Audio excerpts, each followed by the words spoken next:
நெல்லையில் மகளை வன்கொடுமை செய்த கூலி தொழிலாளிக்கு மரண தண்டனை விதிக்கப்பட்டிருக்கிறது. விவரங்களோடு செய்தியாளர் திவ்ய சம்பத் இணைகிறார். விவரங்கள்.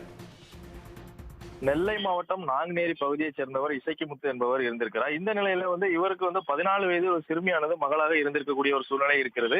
தனது 14 வயது மகளை வீட்டில் ஆள் இல்லாத சமயம் பார்த்து இந்த இசக்கிமுத்து என்பவர் பாலியல் வன்கொடுமை செய்திருக்கக்கூடிய ஒரு சூழ்நிலை அரங்கேறி இருக்கிறது. இதனால் சிறுமியின் உடல்நலம் பாதிக்கப்பட்டதாக கூறப்படுகிறது. அதனைத் தொடர்ந்து இந்த சிறுமியின் உடல்நலம் பாதிக்கப்பட்டதை தொடர்ந்து அந்த இசக்கிமுத்து ஆனவர் அவரை அரசு மருத்துவமனைக்கானது அழைத்து சென்றிருக்கிறார். அங்கு சிறுமி கர்ப்பமடைந்திருப்பதை பார்த்து அங்கிருந்த அரசு டாக்டர்கள் நாங்குநேரி அனைத்து காவல் நிலையத்தில் புகார் அளித்திருக்கின்றனர்.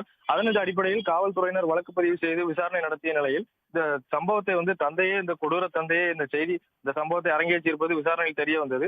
காவல்துறையினர் போக்சோவில் வழக்கு பதிவு செய்து உடனடியாக இசக்கிமுத்துவை கைது செய்து விசாரணை நடத்தினார். இந்த வழக்கானது நெல்லை மாவட்ட போக்சோ சிறப்பு நீதிமன்றத்தில் நடைபெற்று வந்த நிலையில் இன்று இந்த வழக்கை விசாரணை செய்த நீதிபதி சுரேஷ்குமார் என்பவர் இந்த கொடூர தந்தைக்கு அதாவது மரண தண்டனை விதித்திருக்கிறார். இனிமேல் இந்த செயலில் யாரும் ஈடுபடக்கூடாது என்பதற்காக இந்த கொடூரமான செயலில் ஈடுபட்ட தந்தைக்கு மரண தண்டனை விதித்து தீர்ப்பளிக்கப்பட்டிருக்கிறது. அதனைத் தொடர்ந்து 10 லட்சம் ரூபாய் அரசு சார்பில் அந்த பாதிக்கப்பட்ட சிறுமிக்கு நிவாரணம் வழங்கவும் ஏற்பாடுகள் செய்யப்பட்டிருக்கிறது. இந்த சம்பவம் நெல்லை மாவட்டத்தில் ஒரு பெரும் பரபரப்பை ஏற்படுத்தி இருக்கிறது.